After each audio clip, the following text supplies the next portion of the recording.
Swayam Prabha. Digital India. Educated India.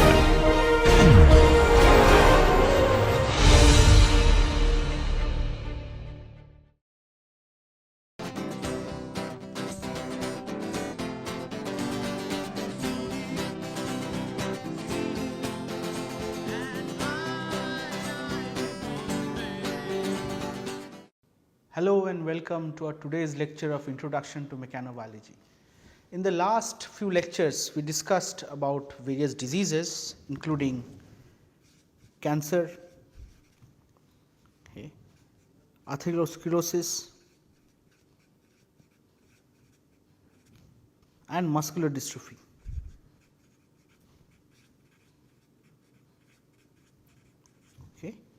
Apart from these diseases, we also discussed some basic cellular processes like cell migration, cell spreading and differentiation.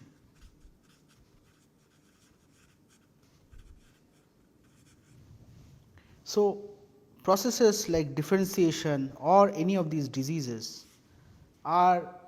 take much more longer time to manifest, while cell migration and cell spreading requires the order of, so cells migration might have a cell speed of 10 to 100 microns per hour. So, for these processes you require that the molecules which participate are right there at the proper location, so that they can enact what they are supposed to do.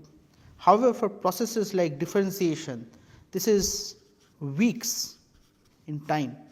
So, there are a lot of changes which are associated for a stem cell to differentiate into a neuron or a muscle cell or a osteoblast. So, what dictates it requires that these physical signals which are encoded by ECM in the form of topography or stiffness reaches the cell nucleus and activates various genes, and it is not just genes, you also have epigenetic changes. So, it is important to understand how from a cell periphery to the cell nucleus you have a signal which is transmitted and eventually activates a given gene. So, in that regard the nucleus becomes an important command center. So, if you think of the nucleus, so over the next 3-4 lectures we will discuss about the nucleus, what are its size, shape, composition and properties, physical properties like stiffness,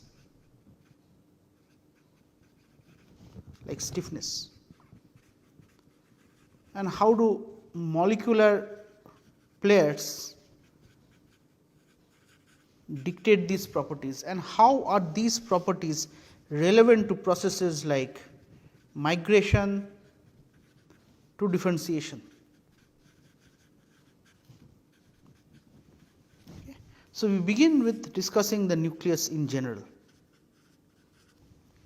So, as you all know that in contrast to cells like bacteria, in a cell the genetic information is stored inside the nucleus. And though we like to draw a picture, so our schematic of a cell with a nucleus might be like this, but if you look in side view, so if I draw a cell with a nucleus in side view, accounting for its proper shape and size, the nucleus will look something like this. So, clearly what you see is the nucleus is huge.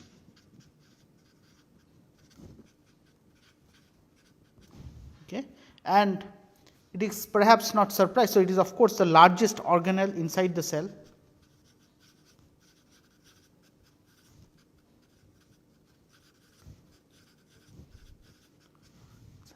And it is also the stiffest component.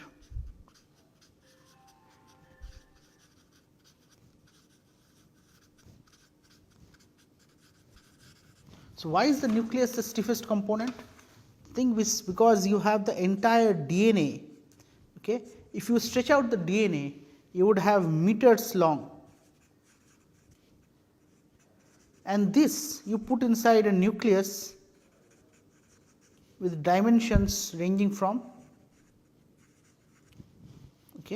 order of 5 to 10 microns in size. So, when you compact such amount of DNA within the nucleus becomes very stiff. Okay. Now, what are the constituents of the nucleus? Okay. So, if I were to draw the nucleus, you have actually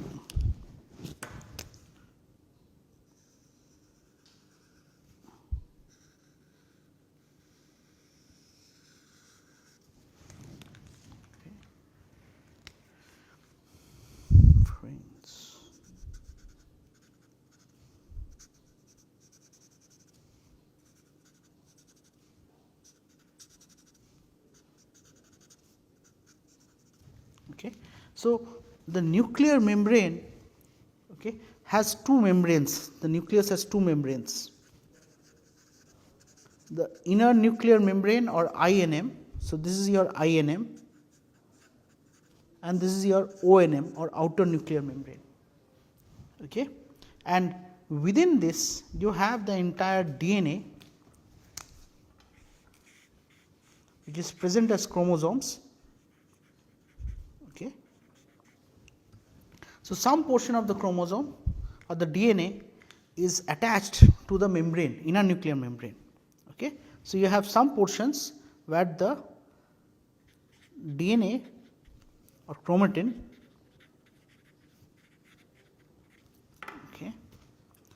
is attached to the INM. Okay. And what I have drawn in red, these are nuclear pore complex. Okay. So, these are the holes through which proteins can enter and exit the nucleus. Okay. And typically proteins which enter the nucleus by themselves have what is called as a nuclear localization signal.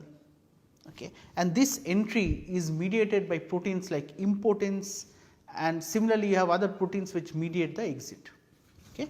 So, it is now emerging that there are hundreds to thousands of nuclear envelope proteins.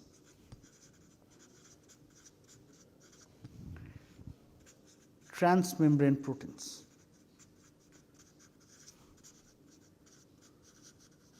Okay. So, these expression can vary across cell types.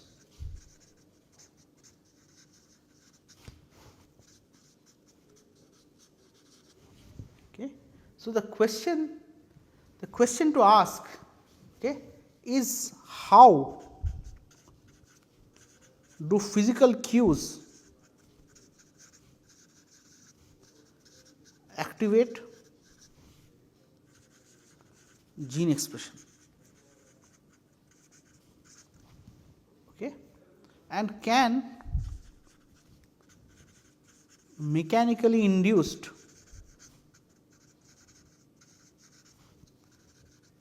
nuclear deformations control gene expression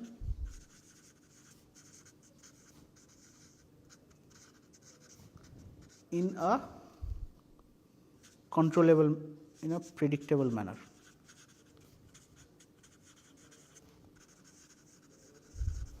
Okay. So, what are the molecular mechanisms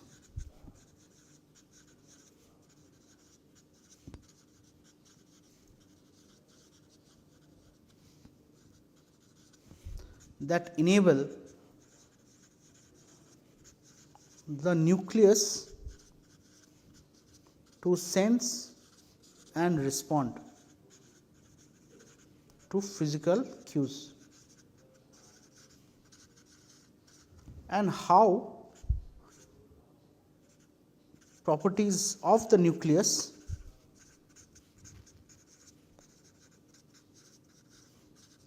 are altered in various disease contexts.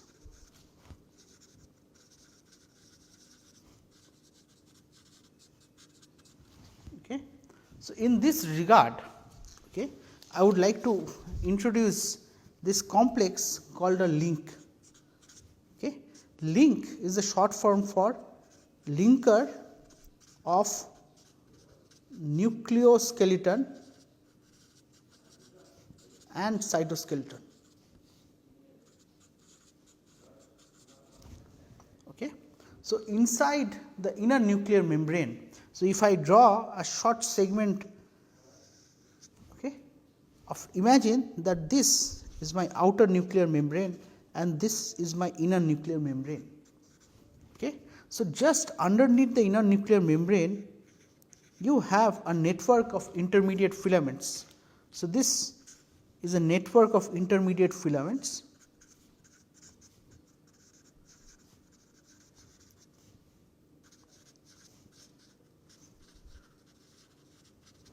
Okay. So, this is 25 to 50 nanometer thick, okay, and these intermediate filaments are called lamins. Okay. So, lamins are associated with providing structural support to the nucleus. Okay. So, while inside you have lamins, okay, so this is only one way connection. Now, as this term says, linker of nucleoskeleton and cytoskeleton, that means that there must be proteins. So, imagine you have this network of microtubules or actin. So, there must be some connections which exist which connect this. So, then you have a physical network from outside. So, this is your entire thing is your cell and this is just a short section of the nuclear membrane. Okay. So, this might be your actin stress fiber. Okay. Similarly, this one this will be microtubule. So, these molecules, okay, which connect the nuclear membrane to either the actin or the microtubule cytoskeleton are called nesprins. Okay. So, you have different type of nesprins. So, you might have nesprins 1, 2 which are known to connect to the actin cytoskeleton. Okay. You can have nesprin 3 which connects to the intermediate cytoskeleton. So, by intermediate cytoskeleton I mean vimentin network, okay, and you have nesprin 4, okay, which connects to the microtubule cytoskeleton, okay, via kinesin 1. Okay. So, if I draw this if I draw the membrane in a little more detail, okay. So, let us say this is the if you have these nesprin molecules, okay, they are known to bind to some proteins called sun proteins. Okay. You have sun proteins which link the nesprins, okay, to the nuclear membrane. Okay. And the sun in turn, so you have sun 1 or sun 2 and these in turn associate, okay, with the inner nuclear membrane through the cytoskeleton of the nuclear lamina. Okay. So, lamins they bind to large other nuclear membrane proteins, okay, and that is where you have other proteins like emerin or MAN1 as well as heterochromatin. Okay. So, lamins are known to bind to all of these. Now, lamins, given their structural role, they are associated, so they actually dictate the biophysical properties of the nucleus.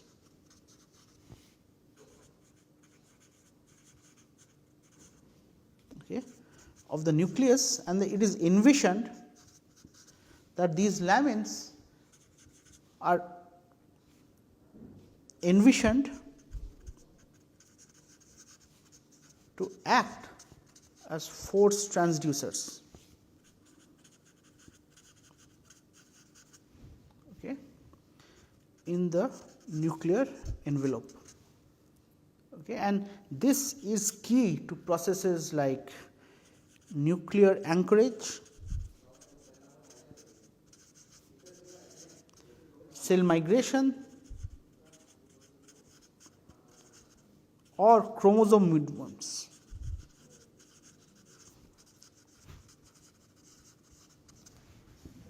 So, there are various mechanisms which have been proposed as to how forces transmitted to the nucleus might lead to a signaling cascade controlling gene expression. Okay. One is like we saw for ECM proteins like fibrotin, you might have protein unfolding as one of the mechanisms. Second mechanism, you might have tension dependent stabilization of the lamina of the lamin network.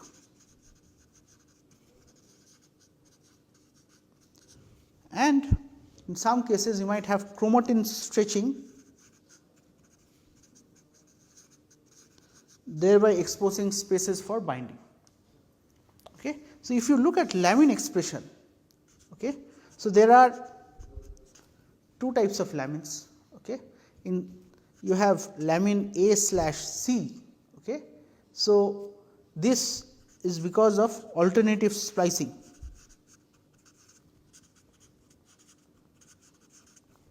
Of lamin A gene, and you have lamin B1 and B2. So, you have A type lamins and B type lamins. Okay. So, most differentiated cells express lamin AC. Okay. And in stem cells, for example, in embryonic stem cells, lamin AC is very low, negligible. So, it has been demonstrated that lamin B type lamins, okay, are expressed during development.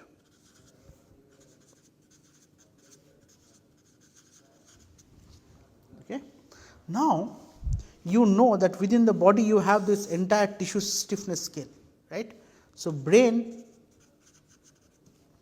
being hundreds of pascals, okay, to muscle order 10 kPa, to bone, collagenous bone order 100 kPa. So, in a seminal work, Dennis Disher and colleagues showed that, okay, so if you have an axis of tissue elasticity, okay, versus lamin A is to lamin B stoichiometry, okay, so you would find, okay, a linear relationship. Okay, so let us say this is 1. Okay, so below 1 you have in soft tissues. So, let us say this is, okay, 1 kPa order brain. So, this is your brain elasticity.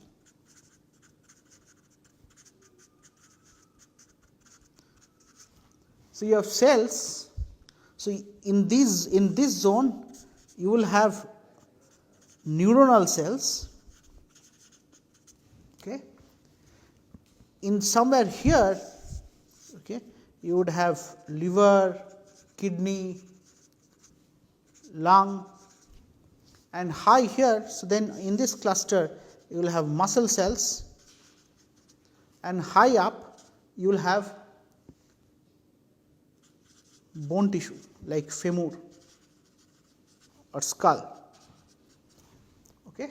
So, in other words, in soft tissues your lamin A to B ratio is less than 1, which means lamin B is higher, lamin A ratio is very less. Okay. While in stiff tissues this keeps on increasing. So, there is a increase in lamin A expression. Now, along this if you also plot how collagen levels scale with tissue stiffness. Okay. So, you would get a scaling relationship of collagen 1 scaling as bulk tissue stiffness to the power 1.5. Okay. So, this is called a power law relationship. Okay. Similarly, so you have this lamin ratio, okay. Lamin A ratio scales as e to the power 0.7 and lamin A to B ratio scales as e to the power 0.6. So, here E corresponds to tissue microelasticity. So, what it tells you is that as you increase in stiffness, so increase in ECM stiffness or increase in tissue stiffness is linked to increase in lamin A to B ratio. Okay. And increased lamin A to B ratio is associated with increase in nuclear stiffness. So, this shows you that if a cell resides in an environment which is stiff, so it is likely that the forces on it is higher, it is subjected to more compressive forces or higher amount of tensile forces, and under those conditions the nucleus responds by increasing its expression of lamin A compared to lamin B and the nucleus stiffens. Okay. So, this work we will as reading assignment I recommend you to read this paper. Okay. So, what in this study the authors also showed. Okay. So, when they look at the nuclear membrane, okay, if this let us say if this is my lamin A staining, AC staining, okay, and if this is my lamin B staining. Okay. So, if you colocalize,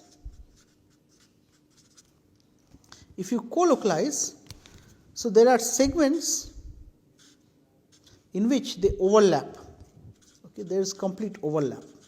So, suggesting that these two networks are juxtaposed. Okay. So, lamin A slash B networks are juxtaposed at the nuclear membrane.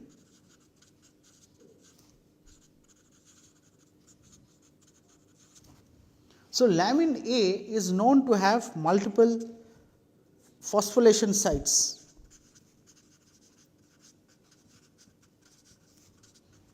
So, including one at serine 22, one at serine 390, okay, one at okay, this is a cysteine, okay, 522, okay, yeah, serine 390 and many others.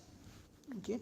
So, what the author showed that if you do an experiment in which you take cells, okay, and you label all exposed cysteine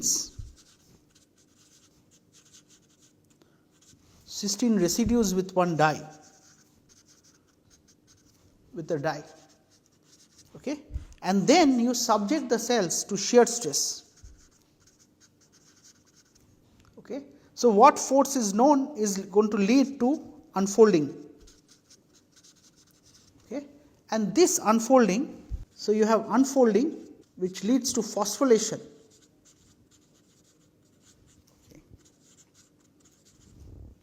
Okay. So, what they have shown is if you track the labeling of cysteine 522, okay, the amount of labeling of cysteine 522 as a function of shear stress, you would see an increase in the amount of labeling, suggesting that as you expose forces onto the cell, these get transmitted to the nucleus, and as a consequence of this, there is unfolding of this lamin network, okay? And that is associated with increased amount of labeling of the cysteine reactive probe. Okay? Now, if you increase the shear stress at high shear stress zones, this actually the cells, this lamin undergo aggregation. Okay. So, this in these zones the cells actually undergo aggregation. Now, another interesting study was performed, okay, in this study by Bucks.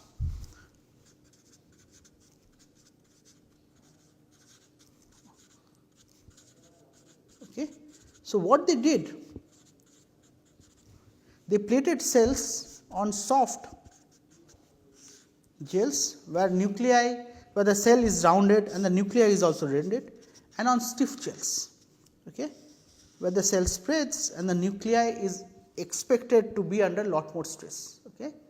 And what they found, that there was an inverse relationship between phosphorylation of serine 22 as a function of stiffness.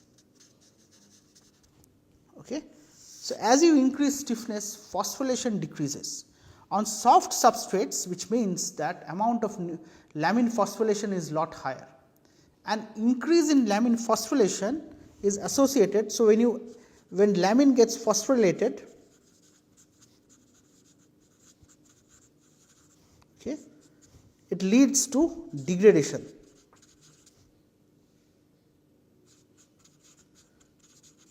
And degradation would mean that it would lead to effective nuclear softening.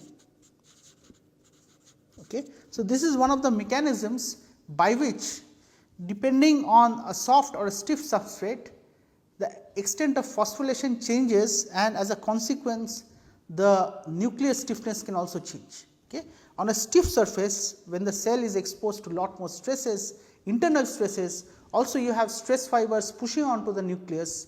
In that case, the phosphorylation decreases and there is higher levels of effective lamin, okay, which contributes to the stiffness of the nucleus. Okay. With that, I stop here for today. Okay. In the next class, I will connect these observations of lamin phosphorylation and lamin expression to how these affect cell migration. Thank you for your attention.